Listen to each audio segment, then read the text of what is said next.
Avec de hautes chaînes de montagnes aux eaux tumultueuses et aux vallées fluviales, Haïti abrite un incroyable éventail de biodiversité terrestre, côtière et marine, avec des espèces endémiques d'invertébrés, de mammifères, de plantes et des écosystèmes emblématiques et exceptionnels. Mais ces écosystèmes sont menacés.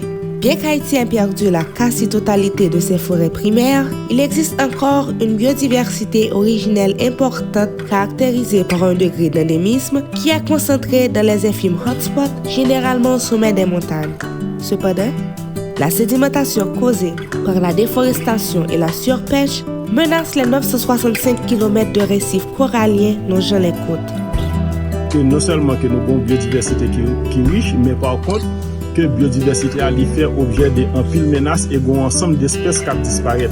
Donc, l'important est ce que nous évaluons les espèces qui disparaissent pour nous connaître qui est ensemble de mesures que nous sommes capables de faire. Depuis qu'il a rejoint une initiative dirigée par The Nature Conservancy et ses partenaires connus sous le nom de Caribbean Challenge Initiative, Haïti a augmenté le nombre d'aires protégées marines, ce qui va rendre possible la régénération et le rétablissement de certains de ces écosystèmes marins grâce à une gestion et une protection appropriée.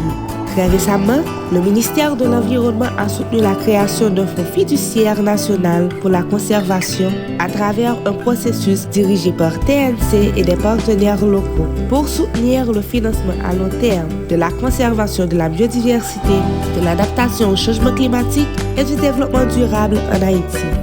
Entre-temps, Haïti a lancé la création d'une liste rouge des espèces menacées dans le but d'inverser le taux de perte de biodiversité à travers le pays.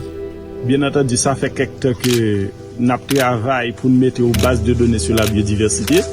Donc, éventuellement, différentes espèces de plantes que nous gagnons dans le pays. Mais nous entrons dans l'autre phase qui s'est constituée au liste rouge. Cependant, un certain nombre d'actions prioritaires sont nécessaires pour intégrer la conservation de la biodiversité.